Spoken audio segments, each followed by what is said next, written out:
How to open a drugstore. Like, share and subscribe Pharmacy A to Z YouTube channel.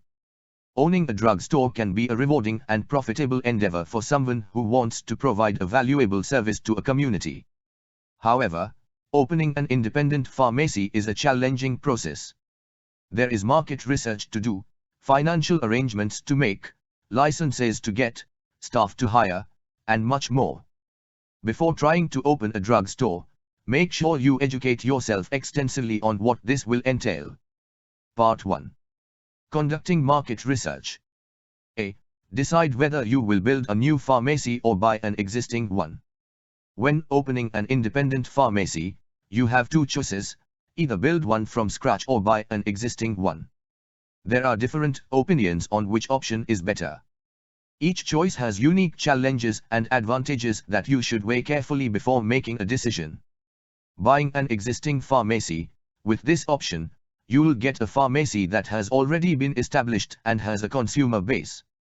You may also be able to keep some of the staff that worked in the previous pharmacy, which will save time searching for employees later. However, it will most likely be more expensive to buy an existing pharmacy. You will have to get a bigger loan, find more investors, and wait longer before you start turning a profit from your business. Building a new pharmacy.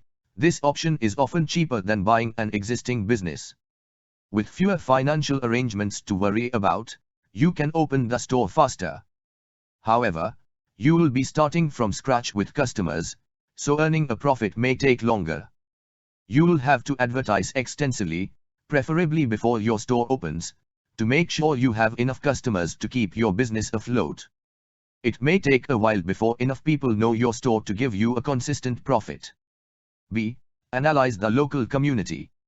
This will give you an idea of what sort of services your pharmacy should offer to set it apart from others. Spend some time talking to local residents about their healthcare needs. This way, you will see if the local population has any unique needs that your drugstore can cater to.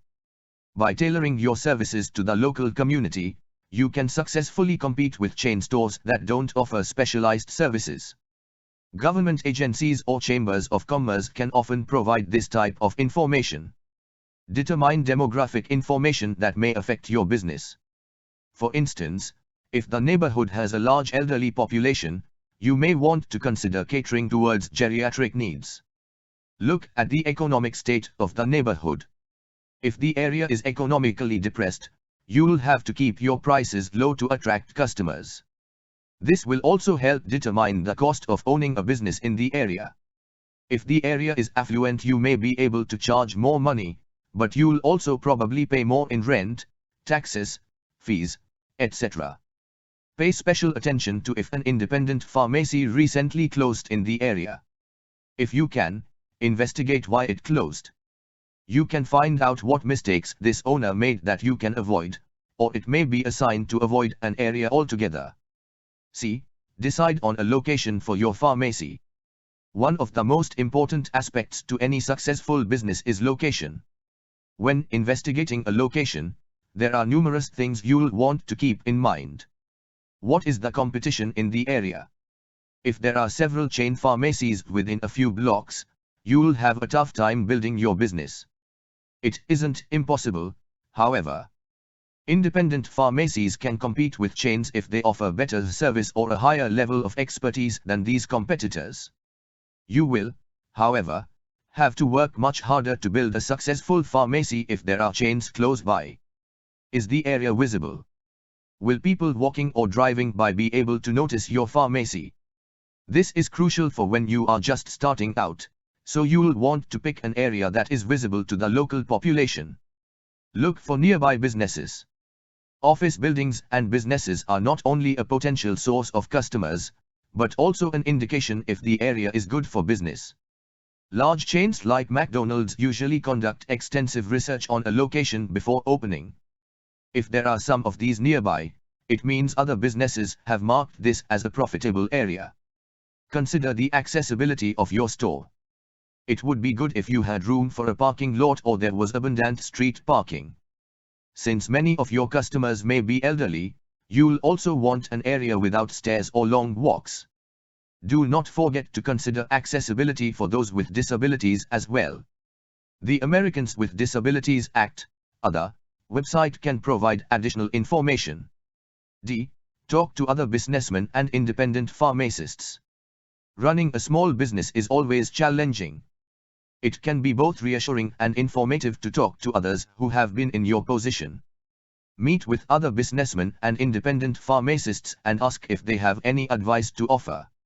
While independent pharmacists in your immediate area might not be willing to share secrets, you can join national organizations and talk with other professionals, who are not in competition with you, and get valuable advice.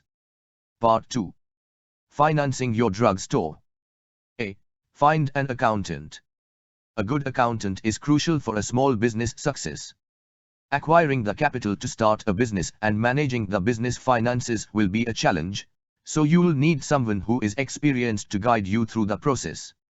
An accountant not only helps you with taxes and balances your books, he will also be your financial advisor and counsel you on business decisions. Therefore, you'll want to hire someone you can trust. There are many things to consider when looking for an accountant. A personal referral is usually the best way to find a reliable accountant. Ask other local small business owners who their accountants are and if they are satisfied with their work. You could also see if your local chamber of commerce hosts networking events for small business owners where you could connect with potential accountants.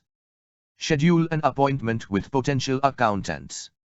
Most accountants will offer a free introductory meeting for potential clients. When you compile a list of candidates, meet with them and discuss their experience and qualifications to see if they would be a good fit for your business. Find out if a candidate has experience working with a small business and in the medical field.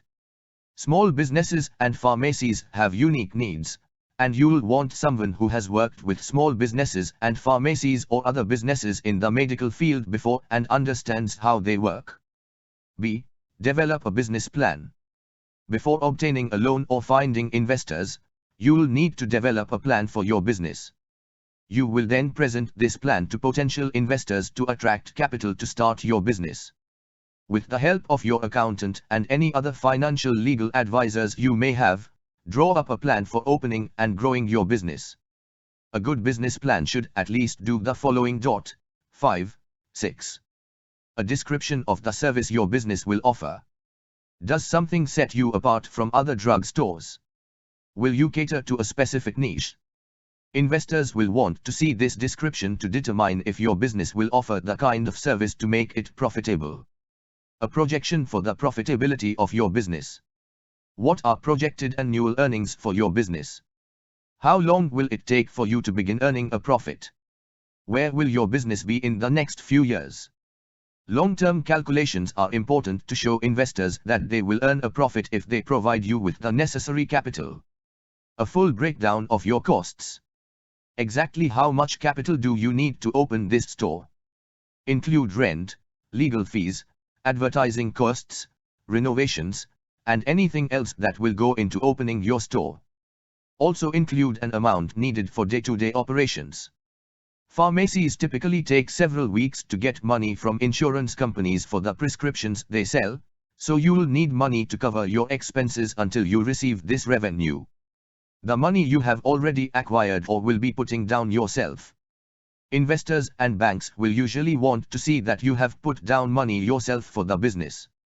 This can vary, but it is usually around 20%. C. Apply for a loan from the bank. Bank loans can cover a few months to few years of your pharmacy expenses, depending on the type of loan. Present your business plan to your bank while applying for a loan. A well-drawn-out business plan will demonstrate to the bank that your drugstore will be a sound investment, and it will be willing to grant you a loan. Also remember that the bank will probably ask more questions about the business in addition to what is in the business plan, so be prepared to fully explain the business and your own finances. D. Find private investors. In addition to bank loans, you can find private investors to cover the opening and operating costs of your business. These can either be friends or family, or other business owners interested in diversifying their portfolios. Present your business plan to these potential investors to demonstrate that your pharmacy will bring them a profit. In your agreement with investors, be sure to define exactly what your relationship to them will be. Are they just providing a loan that will be paid back with interest, or are they actually buying into your business? Make sure you are both clear on what your relationship will be if they provide you with capital to avoid any problems in the future. It would help to draw up a contract and have it notarized to make your agreement official and legally binding. D. Insure your pharmacy. Like with all businesses, you'll need to insure your drugstore to prevent financial loss for yourself. Some insurance, like theft and fire, are standard for small businesses. Others, like professional liability insurance, is more unique. Be sure to talk to your accountant, an insurance agent, and perhaps a lawyer to find out what kinds of insurance you'll need for your business. Part 3. Staffing your drugstore. A. Manual for employees. Running a small business can be unpredictable. It's therefore very important to have procedures in place so your employees will respond appropriately to the numerous situations they might experience. Require all new employees to read the manual as part of their training. This will ensure that all your staff are familiar with the store's policies and procedures. Include the proper way to interact with customers in your manual. Keeping your customers happy is your main concern when starting a small business, so you should make certain all your employees are friendly and helpful. Also include what is inappropriate behavior. Make clear what sort of activities are grounds for a warning and which ones are grounds for termination. That way, if you have to resort to firing someone, you can say that this was all clearly spelled out in the manual. B. Investigate all staff before hiring them. No matter how good you are at multitasking, you'll need a great staff in your pharmacy to help make it successful. Take care in hiring all of your employees, from pharmacists to cashiers. Perform background checks, interview them, and make sure they are all up to the task. A single bad employee can give your store a bad reputation, which will hurt your business. C. Hire a pharmacist. All pharmacies need a licensed pharmacist on staff during open hours. If you are planning on starting a pharmacy, perhaps you are a pharmacist and will be performing that task. If this is the case, you should still have a few backup pharmacists to call in case you get sick or need a day off. As the business owner, you also have to concentrate on making the business successful. Sometimes this means taking a step back from pharmacy duties and managing the business at large. D. Hire cashiers. Usually drugstores have both a pharmacy and a convenience store that sells household items, usually called the front.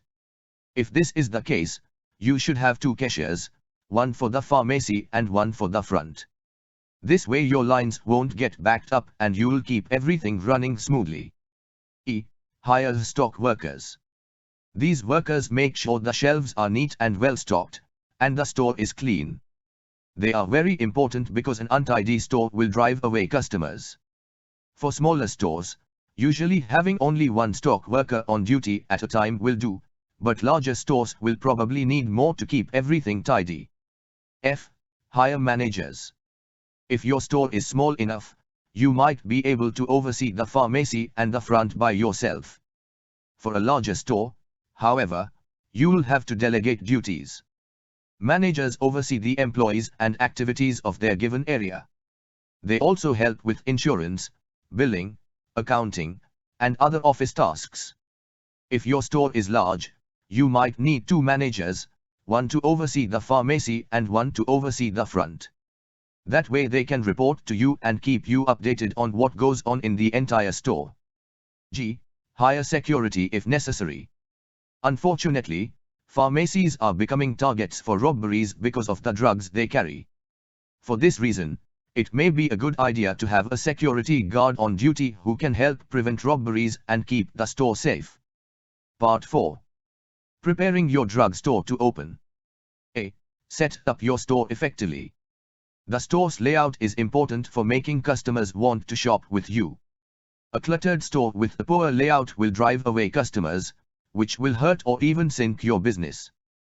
Keep the following guidelines in mind when designing your floor plan. Have a cash register by the front door so customers can check out and then leave conveniently. Keep all pharmacy-related activities behind a counter in the back of the store. This will ensure that pharmacy staff can work efficiently, and is also important for safety. Make aisles wide enough for wheelchairs and people with disabilities to easily travel down. Designate an area for counseling. Your drugstore should have a private area where pharmacists and techs can counsel patients on their medications. In some locations, this is even a law. Ideally, this should be backed by the pharmacy, so your pharmacist doesn't have to travel far from his post to counsel a patient. Organize aisles by product and hang signs above aisles indicating which products are there. This will help customers find what they need quickly and ensure they leave happy. B. Set up a security system. All businesses need security in place to keep employees safe and protect your financial investment. You should look into surveillance cameras, alarms, grates for windows, and a safe to help thwart robberies. C. Get all the licenses, permits, and certifications necessary for opening. These certifications vary depending on the location of your pharmacy, so you'll have to consult local laws to ensure that you are meeting all necessary qualifications. It would be helpful to consult a lawyer who is familiar with the laws for your industry to make sure you are getting all the paperwork you need. D. Open your pharmacy before your grand opening. Any new business will have a few bugs that have to get worked out. Your drugstore will be no exception. Therefore, it is a good idea to have some time before the official grand opening to work out the kinks. If you have a big flood of customers on your grand opening and you experience problems, you and your staff can easily be overwhelmed. If service suffers because of it, your store could get a bad reputation right from the start. To avoid big problems, open your doors 1 or 2 months before your actual grand opening. This will help you work out any kinks in your system with only a few customers to deal with. That way, you can make sure everything runs smoothly on your grand opening. Part 5. Marketing your drugstore. A. Market your store before it opens. You'll want to make sure that by your opening day, everyone in the community knows about your store. There are many ways you can advertise your business before your grand opening. Hang a large, "Coming soon" banner outside your store to pedestrians and drivers will know that a business will open soon, and take out an ad in the "Coming Soon" section of your local newspapers.